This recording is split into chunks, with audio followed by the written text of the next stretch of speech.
Hello, and welcome to our latest episode of our psoriatic arthritis podcast series.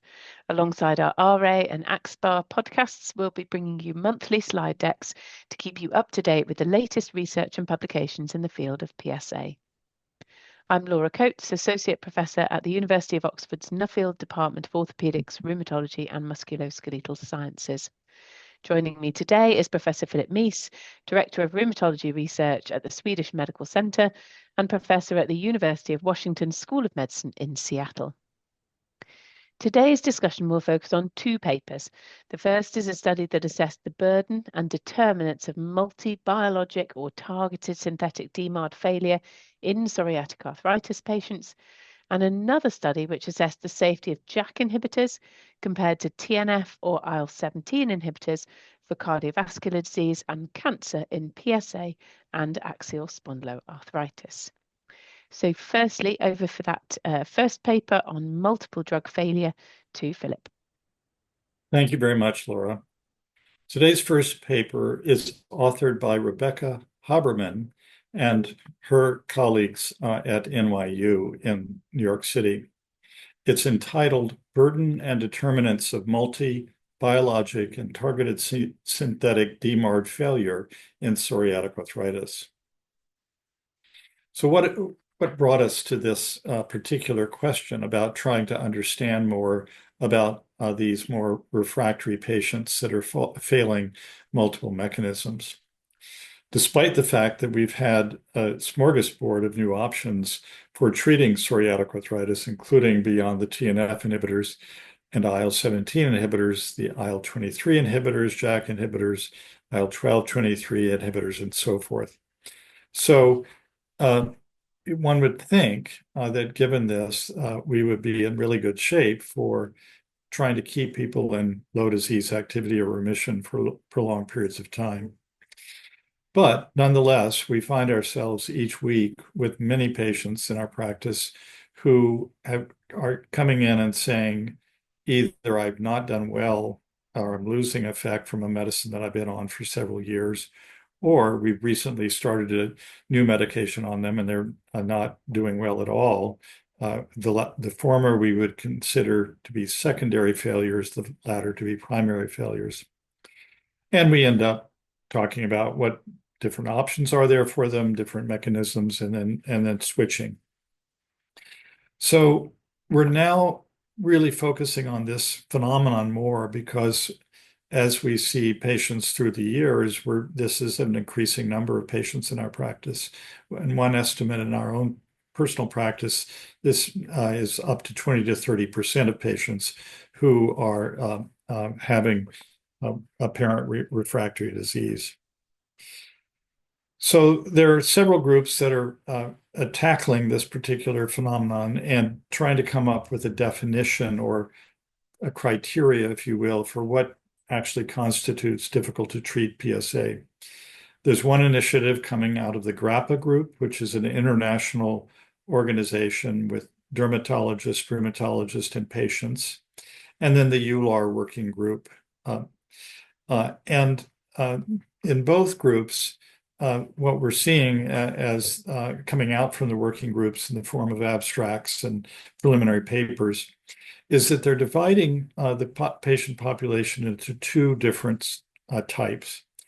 One are patients who have active inflammation and immune dysfunction refractory to available treatments, meaning they really have active biologic disease. You can see it based on evidence of synovitis on either physical exam or ultrasound or even MRI, or they have active enthesitis or dactylitis or spondylitis and active skin disease. So they're truly not responding to the medications that we're using. And then there's a second group of patients who have multiple comorbidities and other issues that are contextual factors that are harbingers of poor response. And these include issues such as the presence of depression or non-immunologic non-inflammatory symptoms, such as patients with chronic pain syndromes, including fibromyalgia. And there are other factors, and one of them is female sex and obesity that are emerging as potential confounding factors when it comes to measuring not only baseline disease activity, but also response to treatment, especially when you use composite measures that have multiple subjective elements in them, such as pain or joint tenderness or enthesitis tenderness. So we're trying to, in multiple data sets, including this one from NYU, we're trying to understand better about these populations. So what this study examined was patients who were entering a combined psoriasis, psoriatic arthritis treatment center based at NYU. And what they're doing is comparing patients who had multiple biologic or targeted synthetic DMARD failure in PsA compared with those who were on their first such agent. 960 adult patients were enrolled between January 2014 and September 2024, so a span of a decade roughly, meeting CASPAR criteria for PsA, and they were followed in a longitudinal registry at NYU. The demographics, comorbidities, psoriatic disease phenotype and activity, current and past medication use, and patient-reported outcomes were extracted from electronic medical records and entered into a REDCap database. Patients were defined as having multi-biologic or tsDMARD failure disease. They had used at least 4 different biologics or targeted synthetic DMARDs. Now that could have been 2 from the same class, such as TNF inhibitors, but they're also trying to look at people who had tried and failed multiple mechanisms. A mechanism or a medication discontinuation was considered a failure regardless of the reason. So it could have been that the patient had a diffuse rash and stopped it. That might be one reason, or loss of effect with flaring joint pain and skin disease. This included patients' voluntary withdrawal from being treated. Primary medication failure was defined as failure due to skin, joint domains, or both. Axial disease was defined as having current or prior inflammatory back pain with either X-ray and/or MRI findings consistent with sacroiliitis and/or some form of spine involvement, for example, syndesmophytes being present. Other psoriatic disease domains and characteristics were considered positive if there was any history of involvement over the disease course. So this would have included enthesitis and dactylitis, for example. And comorbidities, excluding obesity with a BMI of greater than or equal to 30, were by patient-reported and medical history, regardless of current activity. What were the results? So 725 of the 960 patients, or 75%, were exposed to at least one biologic or tsDMARD throughout the course of their disease. TNF inhibitors were the predominant first-line agent used in 83% of patients between 1999 and 2019, while IL-17 inhibitors reached similar first-line usage levels between 2020 and 2024. The most common reason for discontinuing the first agent was secondary failure, meaning they had some response for a while and then they lost the response. This was in 37.5%. And then in 25% of patients, there was primary failure, meaning within a relatively short period of time of starting the medication, they had lost effect. Multi-failure patients were older, had longer disease duration, were more likely to be female, have axial involvement, history of depression, hypertension, and type 2 diabetes mellitus.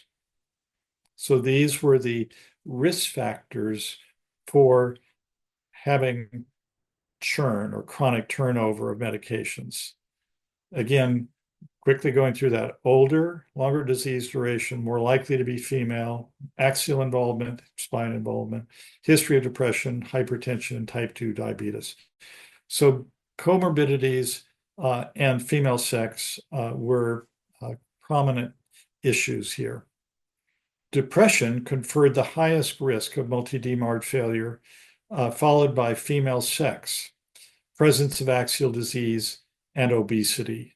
These risks remain significant after adjusting for other factors.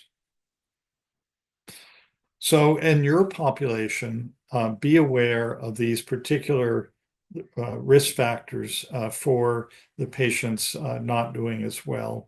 And in particular, in this phenomenon that we've been talking about contextual factors confounding assessment of disease activity. So even in the case of a depressed patient, they may have no swollen joints, a normal CRP, and so forth, but have lots of tenderness. And so keep in mind that this may not be true immunologic disease, but instead it might be more appropriate to focus in on the factor leading to it, such as treating depression, or in our case, in our clinic, treating fibromyalgia.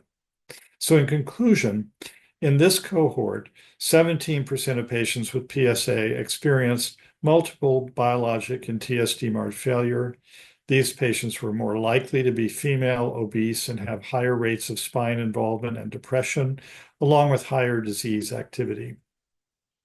This highlights the inflammatory and non-inflammatory drivers of multiple therapeutic failures, underscoring the need for precision medicine strategies and potential non-pharmacologic adjuvant therapies for patients with PsA to improve outcomes and quality of life.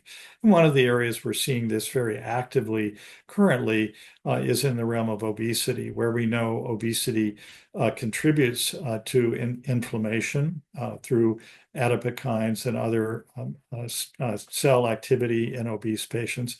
And so treating the obesity, especially with some of the newer medications that are very effective for weight reduction, can be potentially helpful. There are several limitations to this study, including the fact that it relies on patient reports and therefore is subject to recall bias. Up to 10% of patients, they did not know what the reason for failure was. And multi-DMARD failure patients were heterogeneous in reasons for failure, and yet reasons for discontinuation were considered equal. And patients were evaluated at different points in their disease state and treatment course. So it's not a perfect study, but I still think that it illuminates some of the major issues that we're facing. And Philip, you mentioned some of the work around kind of difficult to treat disease and defining that.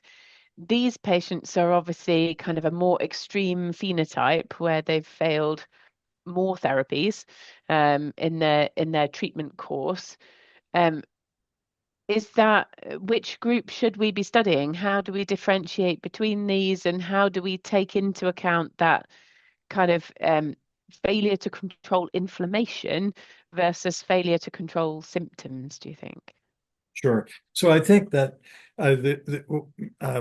in the recent voting from the GRAPPA group, the decision has been made to say that a difficult to treat patient is someone who has failed at least two different mechanisms of advanced therapies beyond methotrexate. So it's likely going to end up being at least 3 methotrexate and then 2 different mechanisms of biologics. So that's one difference with this NYU study, which was more than 4. And they mixed together. They had some patients with a probably very active disease. For example, the patients with axial disease were likely to have ongoing inflammation in the spine. And they mixed those with patients who may have failed because of depression, for example. And then there's the obesity factor, which I think is sort of, it's both a mechanical issue, but very much an inflammation one. So I think that what this teaches us is that it's going to be important for us to distinguish between the patients that are truly not responding immunologically for example, using ultrasound to detect active synovitis or enthesitis, or to use biomarkers such as quite elevated CRP. Of course, CRP can be elevated in an obese patient, but in let's say a non-obese patient, an elevated CRP, or other more objective features. Active skin disease would be another example. And then in those patients, it's legitimate to think about moving to yet a different mechanism of treatment, or thinking about, as we do in our clinic, if we are able to get insurance to accommodate using dual therapies. So a patient on an IL-17 and an IL-23 inhibitor.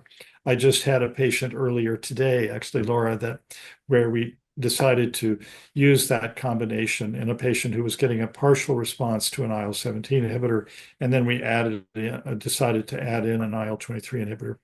But then distinguishing those patients from the ones whose as I mentioned, who are not showing signs of objective signs of inflammation, and instead have fibromyalgia or depression. And then in a gentle but educational way, bringing the patient up to speed on what that's about, and then focusing on treatment of their underlying fibromyalgia or underlying depression with a multimodal approach to better those particular issues. And you touched on the fact, obviously, in terms of the risk factors for this, we know that women have poorer outcomes really across the board, with pretty much most medications in most studies. And you mentioned obesity obviously being key as well. And you can obviously see that if people have had disease for longer, or are older, then they're more likely to have been through different medications, just because they've had disease for a longer period of time, and potentially have had to move on to different drugs. But I thought the depression angle was really interesting, because this is when they're first presenting. This isn't that they're depressed because the drugs didn't work. I'm sure they also were. If they were on their fourth drug, they were feeling a little sad when it didn't work. But this is right at the beginning, that depression kind of really predicting your long-term outcome, which really goes to show how important that is for us to think about addressing a bit more proactively, probably, than we already do. Yes. One of the things that, as you know, Leahy Eder has recently shown is in the female issue of non-response or diminished response, has to do not only with their slightly greater tendency to have fibromyalgia, but now she's unearthing important proteomic differences. For example, differences in the immunobiology of men and women in the Th17 pathway, differences in neurohormones that appear to play a role. So it's complex, and I think these are important for us to keep in mind as we're looking at the responses of our male and our female patients. That makes sense. So thanks for a great discussion on that first paper. I'm now going to move on to the second paper, authored by Zhao et al., entitled Comparative Safety of JAK Inhibitors versus TNF or IL-17 inhibitors for cardiovascular disease and cancer in psoriatic arthritis and axial spondyloarthritis. So obviously JAK inhibitors have been shown to be effective therapies for PsA and axSpA, as well as related conditions like inflammatory bowel disease. But the European Medicines Agency issued a warning for increased risk of VTE with tofacitinib in November 2019, and then for MACE and malignancies in March 2021. And in 2022, the EMA extended that warning to all JAK inhibitor class drugs, regardless of the indication. So all of the JAK inhibitors across all diseases. And obviously, this is based predominantly on studies in rheumatoid and the oral surveillance study. But it's been really challenging, I think, for us with patients with spondyloarthritis, because there are no similar safety trials in spondyloarthritis, which give us similar kind of quality data to oral surveillance.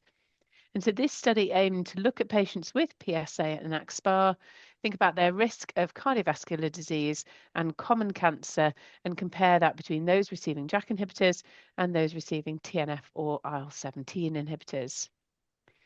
So this retrospective cohort study used the Trinetics database in November 2024.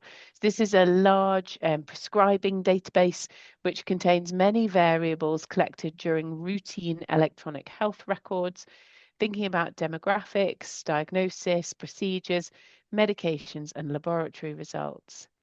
And then the data were then validated against external benchmarks to try and maximize accuracy. So within that study population, they picked out eligible patients who had a diagnosis of PsA or axSpA. They had to be over 18 years old, and they were initiating any of these drugs of interest. And the disease was defined using the ICD-10 code for PsA or for axSpA. And patients were excluded if they had codes for rheumatoid arthritis or juvenile idiopathic arthritis. As I mentioned, the study is comparing 3 different drug classes: JAK inhibitors, tofacitinib or upadacitinib, any of the TNF inhibitors, and then IL-17 inhibitors, which included IL-17A inhibitors, secukinumab and ixekizumab. And they compared the JAK inhibitors against IL-17 inhibitor initiators because both classes are more likely to be used as a non-first line therapy. So it's probably a better comparison than comparing against TNF, when maybe you're more likely to be comparing first versus second line treatments. They looked at 2 composite outcomes, and again, these are defined by ICD-10 codes. So cardiovascular disease, coded as coronary artery disease, myocardial infarction, ischemic heart disease, coronary revascularization, or a stroke. That could be an ischemic stroke, revascularization, or an intracerebral hemorrhage. And then the second composite outcome consisted of common solid cancers, so breast, colorectal, lung, and or prostate cancer. And then additionally, they included a positive control outcome, and that was herpes zoster. The risk obviously is known to increase with JAK inhibitors in terms of herpes zoster, so you would expect that to be different in those patients receiving a JAK inhibitor. So the results showed that the baseline variables were generally pretty well matched, with small standardized mean differences between the groups. Overall, when they compared with either TNF or with IL-17 inhibitors, JAK inhibitors were not associated with a higher risk for cardiovascular disease or cancer either at 1 year or 3 years. But it was associated with a higher risk of herpes zoster, as we would expect. Compared again to TNF or IL-17, again, the JAK inhibitors were associated with a higher risk of herpes zoster in the 1 and 5 year follow-up, but this wasn't associated with a higher risk of cardiovascular disease or cancer in that longer term 5 year follow-up before March 2021, so before the kind of cautions and maybe change in prescribing practice that these cautions brought, and in those who were aged 65 years or over, so in that higher risk group where we would worry more about using JAK inhibitors. So to conclude, using this routine data set with a very large population of patients with PsA and axial spondyloarthritis, the JAK inhibitors did not appear to be associated with an increased risk of cardiovascular disease or selected common solid cancers compared to the TNF inhibitors or the IL-17 inhibitors. And the results were similar across stratifications by age or year of drug initiation, and suggested that the JAK inhibitors seem to have a similar safety profile with these other biologic DMARDs, with the key difference confirmed of herpes zoster here. And so this gives us a little bit more data, I think, to add to the puzzle. But obviously the ongoing monitoring of cardiovascular and cancer risks in this paper is still required to think about how we choose therapies best for the patients that we're seeing in clinic. So I wonder, Philip, with this paper obviously following on from oral surveillance, does this kind of data make you feel more comfortable with JAK inhibitors? Where do you kind of land with using these medications, and what kind of conversations do you have in clinic with patients? So this paper's results are reassuring. It's not quite as rigorous, obviously, as the oral surveillance study was. This is an administrative database type of analysis, so it has limitations. But I think it's consistent with what we think. And the axSpA and PsA population, by and large, is younger than a rheumatoid population. So when you're speaking to a 37-year-old male with axial spondyloarthritis and no current risk factors for cardiovascular disease, it's a different conversation than when you're speaking with a 65-year-old person with rheumatoid arthritis and who has hypertension. And so I think it will be helpful to be able to point to this paper to perhaps balance out the conversation, because we have to have the oral surveillance conversation with every patient that we're starting on a JAK inhibitor. And so we have a little extra effort we know that they work very well in these diseases. And many patients appreciate them for their convenience, being orally administered. And so I think this will be a helpful counterbalance paper to be able to refer to in these populations. And I think, as you've touched on, particularly for the axial SPA patients, where we've got young men who are low risk, it seems like a potentially reasonable option. But obviously our PsA patients can have quite high levels of risk factors, can't they? We see a lot more obesity and cardiovascular risk factors. And so I think it's probably in the PsA patients that I get a little more nervous compared to the axSpA patients with the JAK inhibitors. I mean, I think generally, I think I'm a glass half full kind of person. And we always want to believe nice, reassuring data like this, don't we? It gives us a bit of confidence in prescribing the medications, and a bit more reassurance around safety, maybe in a different population. But there's always that little bit of concern that really, until oral surveillance, we didn't have very strong signals of data previously. It needed really that dedicated large study to get to the bottom of the risk. And it doesn't seem likely that we're going to get a similar study in the spondyloarthritis. I think that's true. I do wish they had included lymphoma as part of this analysis. I understand perhaps why they didn't. It was the solid tumor data that came out of oral surveillance that was a bit of a surprise.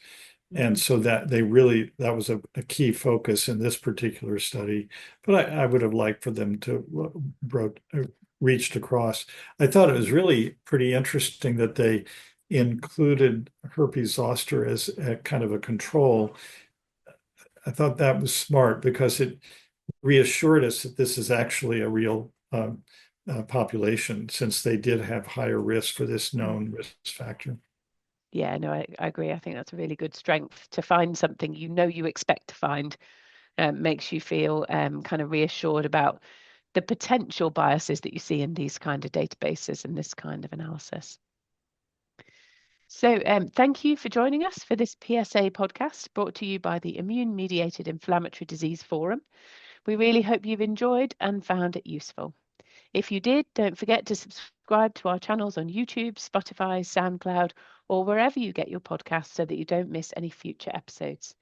If you want to read more about what we've discussed today, visit www.imidforum.com, where you'll find detailed summary slides for today's publication. See you next time, and thank you for joining us.